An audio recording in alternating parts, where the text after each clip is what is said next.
So, today, Illumination 175, 183. Fantastic section.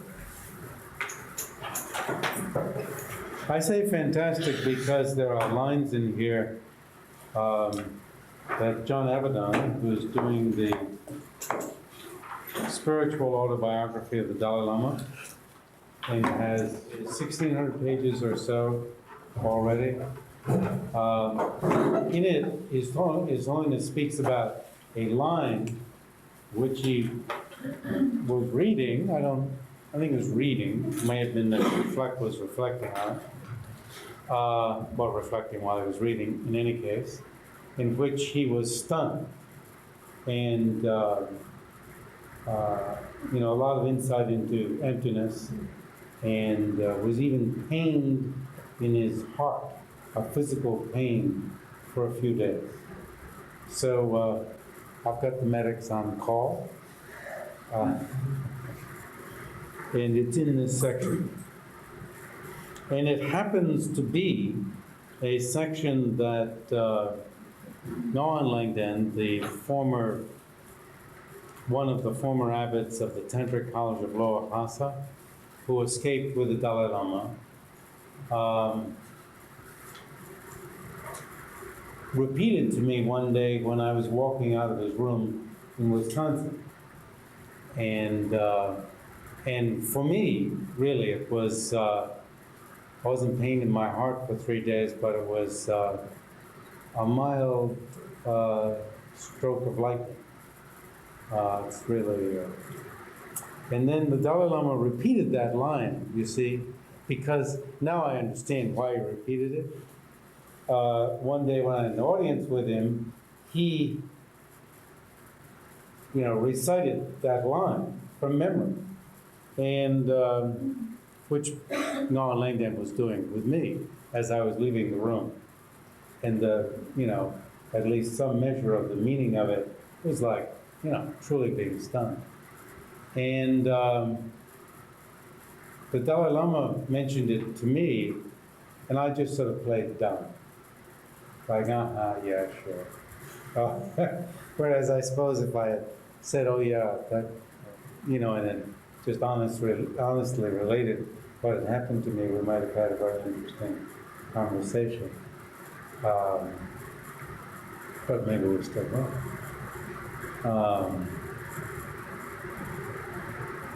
Interesting. And the Dalai Lama said, in connection with that to achieve a correct assumption with respect to emptiness would be like being hit by lightning. You see, he was speaking from experience. And that he was willing only to call correct assumption. Correct assumption means things are probably empty of inherent existence, right? It isn't up to the level of inference, never mind to the level of direct perception. So if correct assumption for him is like being hit by lightning, which I can, for me it wasn't quite as dramatic as the description, but really, in terms of my life, yes, that's dramatic. Then what's inference? To be compared with. To be hit. Yeah. No, it's not, no, it's to be hit. That's to be hit. With hit, it was to be hit. Like there means not similar, it's to be hit. It is, so then inference has to be something more, direct perception has to be something more than that. Now apparently, the Dalai Lama consulted with one of his consultants, as opposed to tutors. Consultant said, oh, path of seeing. But you see, in his conversation with me, it was put as correct assumption. And I think that's what he decided for himself. He didn't go into it. He didn't say, oh, I was, reading this line one day, and that's why I've repeated it to you, and was particularly struck with it. He just put these things sort of one after the other. So I'm sharing that with you. So, there's been a chapter on the Swatantrika identification of true existence, the object of negation and the view of selflessness, what self is, the subtle self. We're skipping that for the time being because we'll come back to Swatantrika later. Identification of the conception of true existence. If he makes a very unusual statement, which he only makes in this book. Only makes in this book. If you understand how in this system phenomena are posited as merely posited, so that's why we did phenomena are assigned as merely posited through the force of conceptuality. If you understand how that is, you'll easily understand the conception of true existence that conceives of the opposite of this, what the conception of true existence is. So you see, he's positing, realizing that phenomena are only imputed by conceptuality prior to realizing emptiness. It's so that you can get a hold of the idea of what true existence is and what it means to conceive of true existence. Whereas usually it's said, you can only understand that phenomena are conceptually imputed if you understand emptiness. You understand emptiness first. Then you can understand that they're only conceptually imputed. So it's like striking. He's written the Great Exposition of the Stages of the Path. He's written The Essence of Eloquence. Really, while he was writing The Essence of Eloquence, he wrote his commentary on Nagarjuna's Treatise on the Middle. And he finished The Essence of Eloquence. And then he wrote, these are in terms of his works on the view in Prasāṅgika. He, and other schools, but it's the main aim. And then he wrote this text, The Illumination of Candrakīrti's Thought. And then the last text on the view was the middling or medium exposition of special insight. This is quite different. First, he's suggesting that one contemplate how phenomena are merely only posited through the force of conceptuality. That will give you an idea of what the conception of true existence is. It may be that this is more like chicken and the egg, you know? That you do a little of one, a little of the other. And as you're doing a little one, a little of the other, you're thinking some point about only imputed, and that helps you with regard to seeing things as being existent from their own side. You get more knowledge about how things aren't posited, aren't established from their own side, and that gives you more of an idea about how they're only posited conceptually. It may be like chicken and the egg. I got some help by doing this, just what he's advised to myself. But it's unusual. Very unusual. It's the only place. Otherwise, you want to find about emptiness, you do the reasonings on emptiness. That's how you find out. You're trying to sit around thinking all the time. Some Gilpas try to think about the valid cognition that we already have of this table. That if you get a hold of that, since it's a valid cognition, it's not mixed with a conception of inherent existence, then, that'll give you a lot of progress, since we already have it. But if you take the Dalai Lama's explanation, once you pay enough attention to it, it'll turn into a conception of inherent existence. But this is a little different. This is reflecting on the fact that or even just having heard that they're only posited by thought, then something about, because that's from the subject side, and then something about objects being objectively established, perhaps has more meaning. Could. This is different from just looking into the valid cognition that we already have.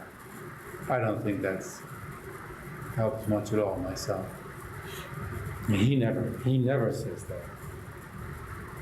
He points out that there is that exists, but he doesn't, as an avenue for realizing emptiness, say, get a hold of the valid cognition that we already have of I, and stick only with that. Well, it doesn't say. What did you do after that? And then you. No, if you notice that well enough, for instance, you then would be cognizing I without the overlay of inherent existence. That's what some people are hoping for. But you see, it's too much of a gray world. He never says that. But there are some Gelupas nowadays who say, why? Because valid cognition has gotten to be so important as a central tenet. Now, with respect to this subject, more on the subject side, less on the object side, realizing, that by thinking about how objects are only imputed, getting some idea of what establishment from their own side would mean. Kinsur Yeshitoten said in the Prasāṅgika, in the mind-only, in the low vehicle schools, everything's on the side of the object. This is in relative terms. In the mind-only school, half object, half subject. Very interesting. Half object, half subject. Prasāṅgika, 100% subject. Because you see, things are only conceptually designated. Nothing's established from its own side. That's interesting. Even more, you see. And what about external objects? Hey, you see, all external objects are only conceptually designated. So? Are they external? They're external, but they're only conceptually designated. They're within that framework. You see, thus even that framework is all bound up in conceptuality. How's that different than, I guess mind only has its other powered nature that is established by way of its own character. Which is an external object. It's not an external object. But it is an object within the entity of the subject, but it has status that in Prasāṅgika objects don't have. That has to be his point. Who said this? Kinsur Yeshitoten. And I don't know if you see, this is his oral teaching, this first part. And I don't think it's in this, unless he happened to bring it up with Anne. Therefore, the presentation of the identification of the character of true and present is two parts. You see, that's why he has this first part. How phenomena are posited through the force of conceptuality. And he goes into it. Lays this out in detail. So at some point, this must have been helpful to him. And then the conception of true existence that conceives the opposite of this.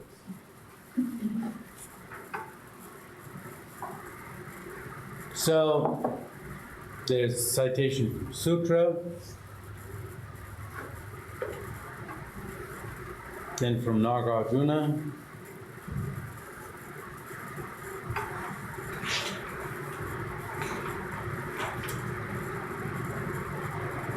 now what does it mean?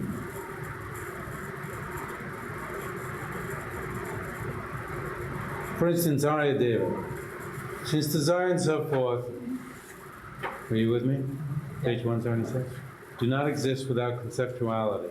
Who but a nut, right, would hold that these are real objects and are also conceptual? Candrakīrti says, those that exist only when conceptuality exists, and do not exist when conceptuality does not exist, are undoubtedly ascertained is not established by way of their own entity. It's totally dependent upon conceptuality then, right? Like a snake imputed to a coiled rope. Coiled rope is never going to be a snake unless, right, somebody imagines it to be a snake. So you've got to have this imagination of it, conceptualization of it, as a snake.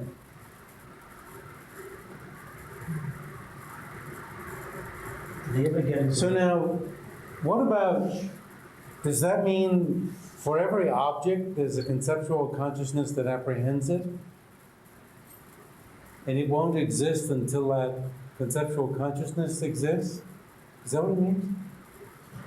What you're saying sounds like a kind of Barthian idealism. There's no consciousness perceiving this object. So now what objections would you think of immediately? Well, Right within the Prasāṅgika system, would there be something where the object exists but the conceptual consciousness apprehending it hasn't yet existed? There's the problem of, do individual people have to have, beings have to have the conceptual consciousness? And then what is it? If enough of them have it, then the object exists. And, okay, well, that's one. democratic conceptuality? Yes. that Buddha has not got these wrong conceptual consciousnesses. Well, it doesn't have to be wrong. It can be right. Does Buddha have Yes. conceptual consciousness? Okay, so If he doesn't, then he doesn't perceive anything. are there any objects that only Buddhas perceive? You see, that's what you go to. And there are lots of things that are said that are only between Buddhas. Okay? These mysteries of body, speech, and mind. You know, we can think about mysteries of body, speech, and mind, but that doesn't mean we're conceptualizing the individual, you know, unlimited activities in each moment of, you know, no matter how much language we use. So there are all sorts of things Buddhas even wouldn't, since they don't have conceptuality, as Mark is saying, they wouldn't have those consciousnesses that by which things come to exist. You know? So is our meaning of, and then what about the first, in terms of perception, do you have conceptuality from the very first moment? Then in the first moment, you know, in the Prasāṅgika system, are there no non-conceptual sense consciousnesses? Now, of course there are. So then what does it mean that things are only imputed by conceptuality? Conceptuality is coming the second moment? Sometimes the conceptuality does come, sometimes it doesn't, you know? Looking around the room, you know, there's a whole lot of eye consciousnesses to which the object appears, but it's not ascertained, etc., etc. Millions. So examples are given, like Geshe Wangyal said, somebody goes to the police academy and studies and trains and so forth, and then the final day, they put a badge on the person and they say, policewoman, policeman. It's a very, you know, nice example. You sort of, you know, just really comes from the outside, based on certain qualities of the basis of designation. But when you look into it, right, that doesn't hold up. It's kind of nice for beginners. From this point of view, if everything is by the force of conceptuality, the imputational part I understand, overlaying characteristics that don't from your own side. Oh, yeah, but you know, you're talking about overlaying something that doesn't exist. Imputed by conceptuality here means something that does exist. Do you follow? Within imputed by conceptuality, there's true and false, right? Correct and incorrect conceptuality. The conception of inherent existence is a case of superimposing something that doesn't exist, right? So to keep these two straight, and all imputations by conceptuality aren't wrong. Jeffrey, Yes. don't even non-conceptual perceivers have this imputation by conceptuality? This, Do they? What conceptuality do you have at that moment imputing the existence of these things that you're not even conceiving. Now, this clear. Everything is imputed by conceptuality. Emptiness, the three great mysteries of of Buddhas, the mystery of body, physical, verbal, and mental. Is there a basis of designation in that case? Oh, there's always. Every object is basis of designation. And it's not that they have some rarefied, rapid conceptual consciousness that you know? Even though they do work, they're the ultimate users of words, using words better than anyone else, but no conceptuality. So if sentient beings were to attain the state of Buddhahood, if all sentient beings attain enlightenment. Oh yes, then nothing would exist. Right. Yes, yes. Or one might speak of a pure land, for instance, make it more restricted, in which that happened, right? Or a pure land where a bunch of Buddhas were meeting. Nothing would exist. So you press it like this. Who has the conceptuality? You know, the first moment of perceiving this orange color. Do I have a conceptual consciousness imputing orange? No. Does that mean it is not imputed by conceptuality? No. So what the Dalai Lama answered one day to this question is some people, an audience in 1972, in January. He said, oh, that's ultimate analysis. If you look into who has the conceptual consciousness, then you won't find it. You won't find it. It's like, as soon as you get into trouble, you call it ultimate analysis, and it becomes a virtue that is not found. Sort of like, you know, certain Christian notions, right, of God, that the more contradiction there is, the more it shows the existence of God. Isn't this the same? So it's designated, the object born is designated by a conceptual consciousness, but not by your conceptual. Yes, is it somebody else's? Somebody else's? Or anybody else's in the room is Yes. Well, no, and Langdon said, he said in the middle of rocks there are even sentient beings. And so then we have either odd animals or hungry ghosts and so forth who become sort of the providers of the conceptual consciousnesses that make everything exist. I mean, it's, give me a break. You know, I mean, it's like your back is against the wall. The Dalai Lama's answer is a lot better than that, isn't it? Then at other times he has said, or frequently has said, well, what imputed by conceptuality means is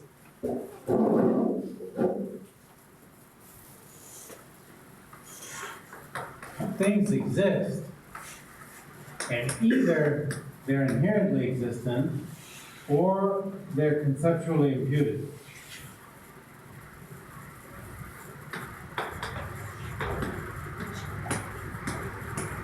And they're not inherently existent, so they're conceptually imputed. You see, as really a negative process, it's sort of like this doesn't have all that much meaning.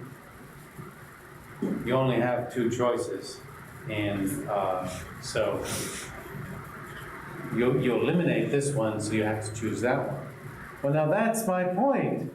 And Tsong-ka-pa and so forth usually say, if you want to find out about emptiness and how things exist, or you want to find out how things exist, first look into emptiness.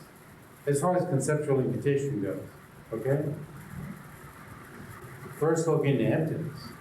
Then you will see, oh, there's something that's left over, that does exist, and the only choice is that it's conceptually imputed. And frequently, he has worded it this way. And very interestingly, here, it's going about it from another side. But what I'm warning against, in a sense, is that if you pursue these kinds of questions with it, you will have partner. It's really not then I think, an avenue for learning about emptiness. It's more in the vague sense of imputation from the subject side, that you get more idea of what it means to be established from the object side. I think it may be that. That understanding is not vague, but the process that leads to it is not searching out to find out who has these conceptual consciousnesses, and does a Buddha have them or not. These are all very valid questions. Even within the system, these are the kind of questions that people raise. So, when Candrakīrti says external objects exist, he's not talking about anything like what we Right. as external Right. objects. They exist as imputed by conceptual consciousness. Right. Even we don't. That's so difficult to figure out what that Right. is. Right. It seems to be a contradiction. So often it is said, very often it is said in Gelugpa, objects exist only within the context of non-analysis and non-investigation. Madhyamaka, madhyamaka, madhyamaka.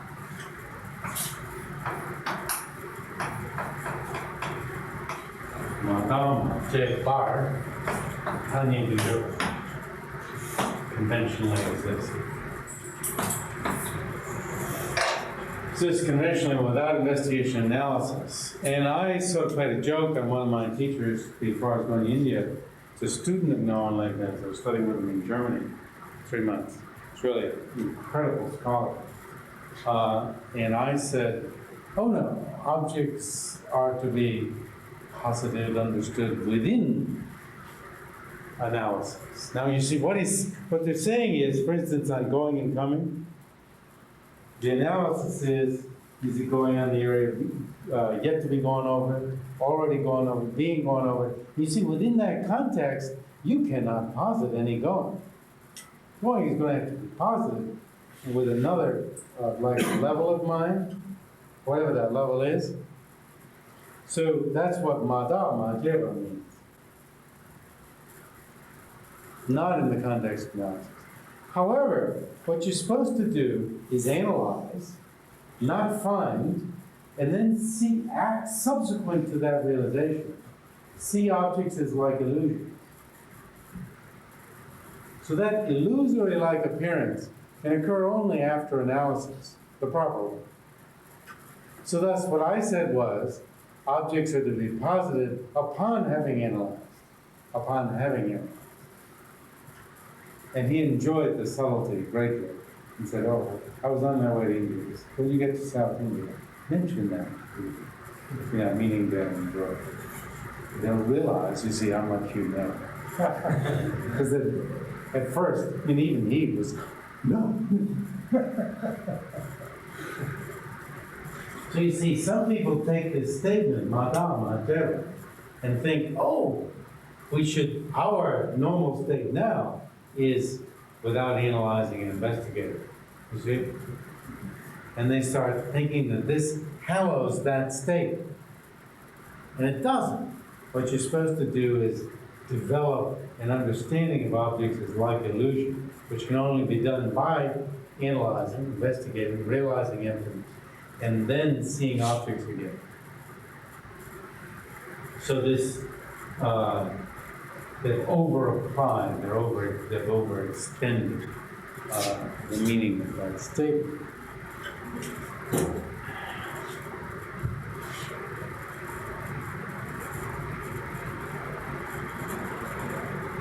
Now one could take imputation by conceptuality to mean, for instance, the organizing functions of even visual perception.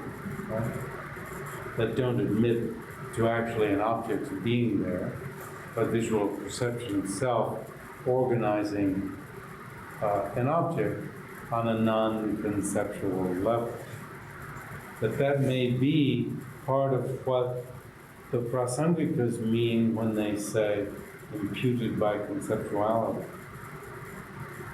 Well, it may be, I don't know, but there's nothing in the book that says, you know. You see, perhaps from your American studies of language and so forth, perception nowadays, maybe the meaning of imputed by conceptuality can be fleshed out. Who knows? One of my big points is that may help in realizing emptiness, but really, how you realize emptiness is to do gatam nagamyate davad, agatam naiva gamyate, kadagata virnamuktam gamyamanam nagamyate. I mean, that's the basis. And the rest is frosting. But remember, Tsong-ka-pa himself is doing a bit of what I'm calling frosting, seem to be calling frosting, because he's saying, look into how things are conceptually. Did he say that? How they're posited, dope, taksan. You see, the Tsong only eliminates that they're inherently existent, Prāsaṅgika. And so some sort of technical, complete understanding of this can take place only after you realize emptiness. But as I was saying, chicken and the egg, and thinking about reasoning some, also, you know, where we are, having done some analysis, oh yes, going would only be conceptually designated if it did exist, right? Would only be conceptually designated, whatever that means. Dependence upon the various elements of going has some meaning, which can give some sense of what it means for the objects to exist from us. So, but look how he takes this. The statement of the commentary that desire and so forth are imputed, but the imputation of a snake to a rope, that's wrong imputation. Do you follow? It's just an illustration. All other phenomena, it's not just desire and afflictive emotions, or something like that, you might think. Whenever there's a term like desire and so forth, you know, you have to know what's in the and so forth. Here, everything is in the end. A Buddha's mysteries of body, speech, and mind are in the and so forth. Weird to put that with desire. You wouldn't expect all other phenomena to go on there. That's why he makes it clear that everything is in this. All other phenomena also explained, caused by conceptuality, like the imputation of a snake to a rope. Imputation. He said, I mean, you see a snake, don't you? Today I saw a mailbox. I saw a very cute guy there. It was just a mailbox. Oh, driving along in my car. So rather quickly, I saw the mailbox. I mean, I saw a cute guy, right? When you see a rope as a snake, you don't see a rope. You say, maybe it's not a rope, it's a snake. You know, you don't think, oh, yeah, snake. You know, you see snake and then you think snake, right? So it's like non-conceptual, isn't it? Even that one is. So maybe it is the organizing function of perception through language, or just the organizing function that takes place in the, for instance, the visual level. And further organization that takes place through the language. By the example, as you see, you've certainly seen, you have, right, a hose as a snake. All sorts of things out where I live. But that conceptuality is different to really seeing a rope. I mean, when you see it as a coil, as a rope, it's still conceptuality. I mean, it might be correct in a certain point of view, but it's still conceptual. Yes. Yes. So there's something that's true about all of these perceptions, whether they're right or wrong, right? Right, wrong, right. Another example is Toyor Mirzimba. Toyor is a cairn, is a pile of stone, which is like a mailbox, you see. Something that looks roughly like a human. A mailbox looks like a human. A pile of stones, better. You know, a pile of stones standing one on top of another. C-A-I-R-N, a word I've never used. Okay? Look at that cairn over there. It's not striking, is it? But pile of stones apparently is not sufficient. You know, it's not a pile that's huge at the bottom, it goes up like this. It's piled stones, which might be better. Common sort of error. And you see, even someone who's attractive or unattractive, right? The rope's speckled color, right, and mode of coiling, the fact that the hose is coiling, are similar to those of a snake, right? And when the rope is perceived in a dim area,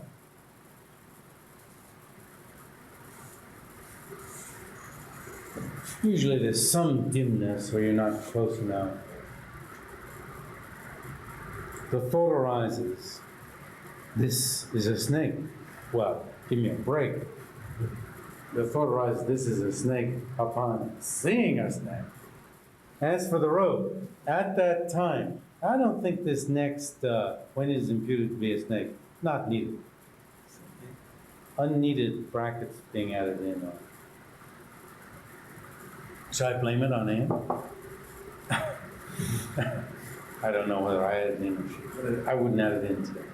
As for the rope, at that time, the collection, look at this carefully. The collection and parts of the rope. The collection of the rope is not even in the slightest way positable as a snake. Illustration of a snake is just a technical thing. So take it as two things. The parts of the rope are not even in the slightest way possible as a snake. The collection of the parts also are not even in the slightest way positable as a snake. Right? You have to, your mind has to thoroughly get into the example. Otherwise, it won't exemplify.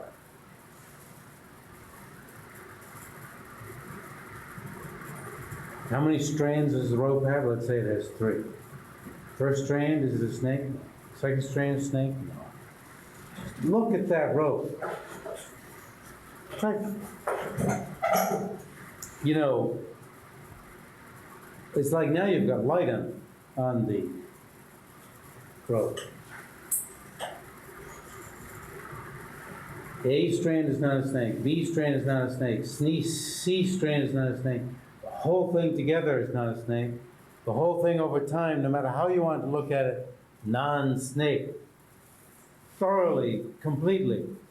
Therefore, that snake is merely imputed by conceptuality. Is that as better to start with this and then to go to something that is you would expect to be imputable as a snake and have that not work and have it? Well, here he goes, something that's imputable as I. You follow? Yes, that's the right. In the same way, when the thought I arises, wow, same way. In the same way.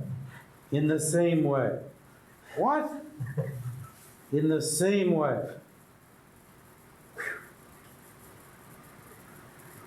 when the thought I arises in dependence upon the aggregates, you don't mind that, right? Nothing in terms of the aggregates, you go down to the end, is even in the slightest way the I, positable as the I.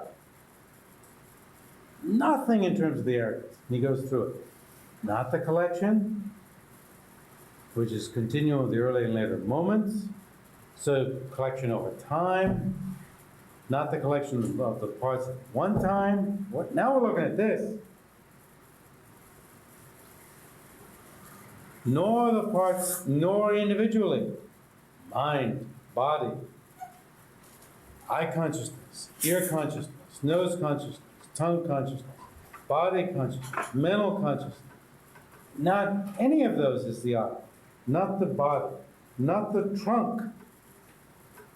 You know, you might think the trunk.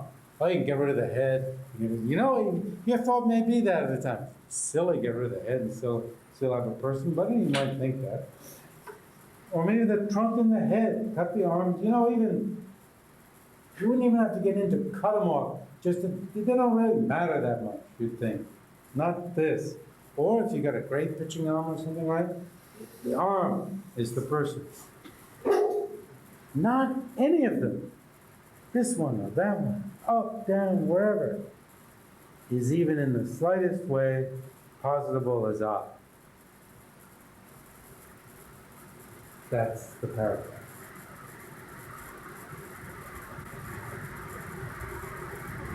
That's the lightning. Okay. So you see, maybe it was something he memorized, he was just thinking about. In the case, I had thought a lot about it, this sort of thing. And we had read it with Jan Langdon, and then as I was leaving the room, you know, taking my tape recorder off, and he repeated this paragraph.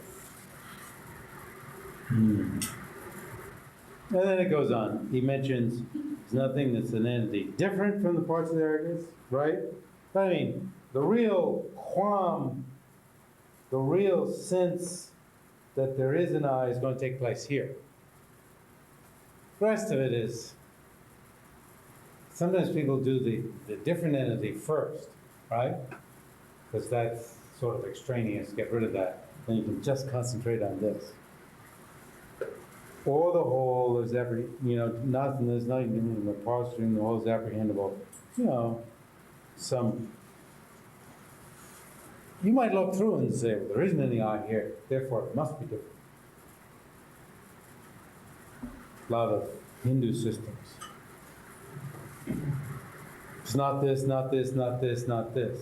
Very interesting exercise in Hinduism, in like Advaita.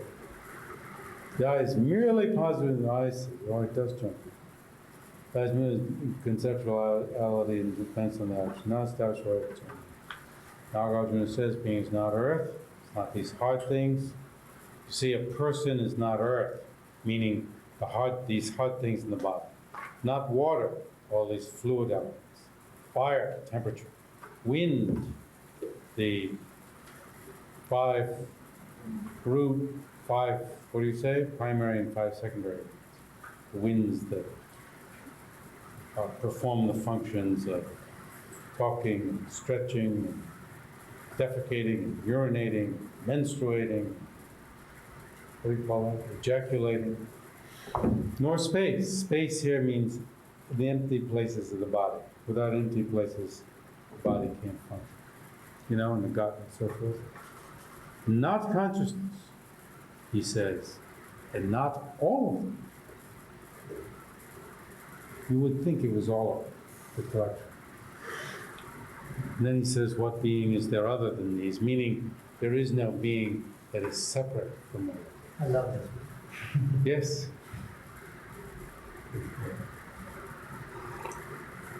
And then Tsong-ka-pa explains what certain parts of that statement mean. Parts mean. Being means person, sentient being, I, self. Not earth, water, refused positive parts as person, not all of them, positive collection, proportion other than each, refused something different. Nevertheless, You see, this lightning message, to get the lightning message, you can't jump to the nevertheless paragraph.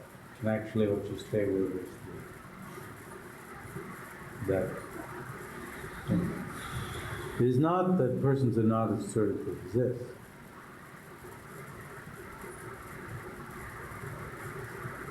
You see, to get the full force of like our non-findability of going, also a mind basis of all and so forth are not asserted to be persons. Therefore, in accordance with the commentary by the commentator Candrakīrti, superiors are also asserted. Very strange. Wonder what Yeshitupten says about that one. Maybe the note comes from there. So then, the next quote, once you've understood this with respect to the self, self here means person, apply it to everything else, mind, body, tables, things. Actually, it goes things within the personal continuum, then things owned by the person, clothing, tables, chairs, things you might own, then things not owned. The mere factor of how a pot and so forth are posited by conceptuality is similar to the imputation of a rope as a snake. However, whether those two, the pot and rope snake, exist or do not exist, pot does and rope snake doesn't, are able, the pot is able to perform functions, rope snake is unable, are not at all similar.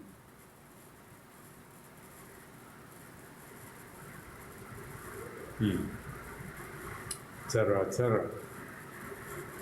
This is because they are in all ways not equivalent in terms of whether or not the designations of those two must be made.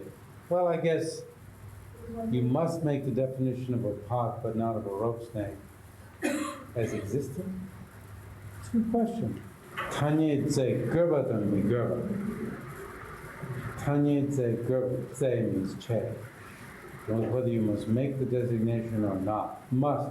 It must be in the gerba. Tanya tse gerba tanmi gerba. I mean, we need the designation of a rope snake merely because we have the zero, right? In fact, we must make it from certain points of view.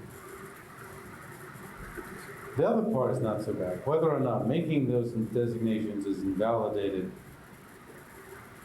by conventional valid cognition. You say, a rope snake actually means snake to the rope, not rope snake.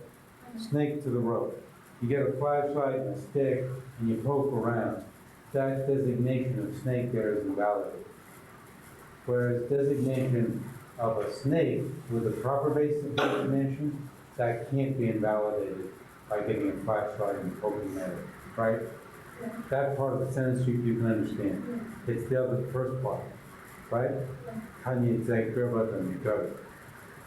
One thing is, doesn't it seem like the analysis that they do on the eye, on the person is given after the example of the rope snake, could be, you could have an example of there being a real snake and say, is it the sum of its parts or is it among its parts? Of course, yes.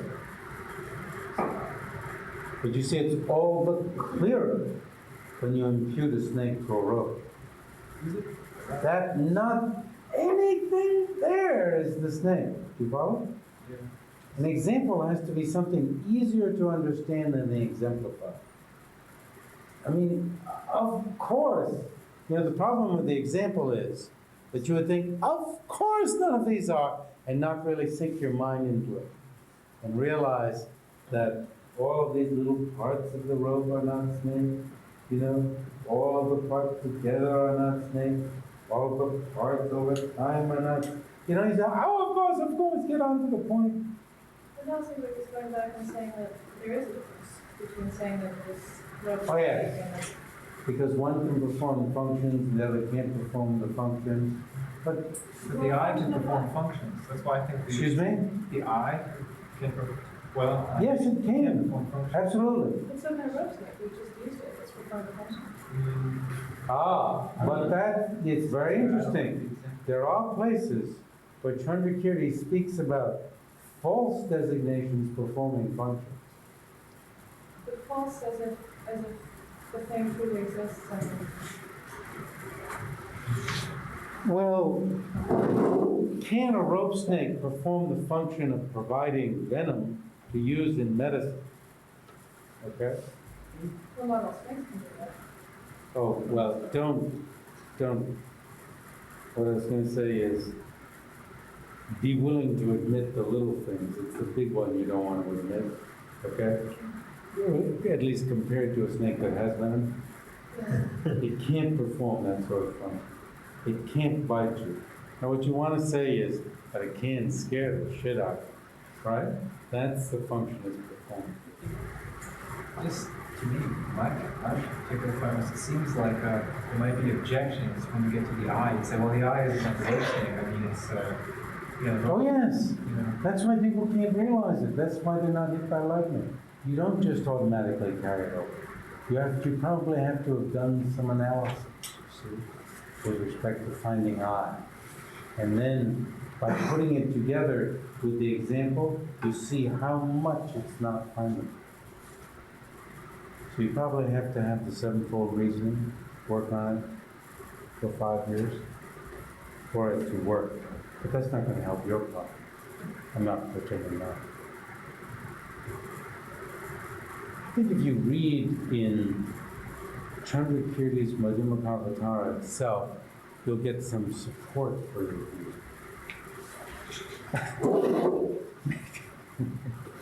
There's a certain type of functioning, okay, that you're talking about, and then there are perhaps other types of functioning. But that snake is,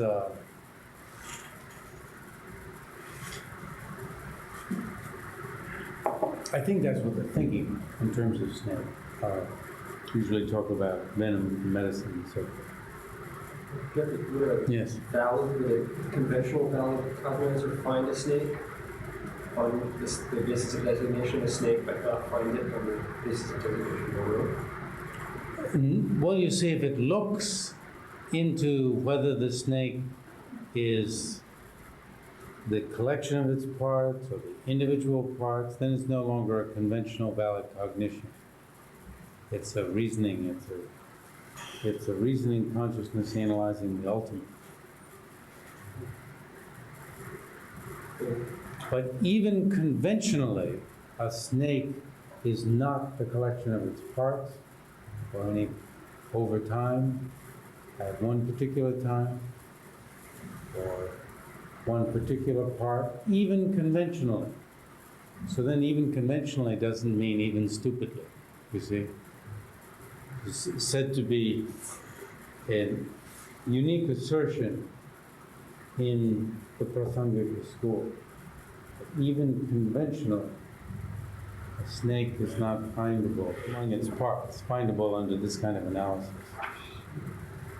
You understand these points well, you will understand well, 179, that all phenomena must be posited dependently, that because they are just dependently imputed and dependently produced, they are not established by their own entity, they're not self-powered entity, blah, blah, blah, that no matter what phenomenon is posited existing, it is posited in the context of not seeking the object imputed. Madhyamaka. Not seeking the object imputed. Doctrine Matzel. So, there are a few things to look at. So we'll go on from there, and then get to Betsy Knapper's very fine translation.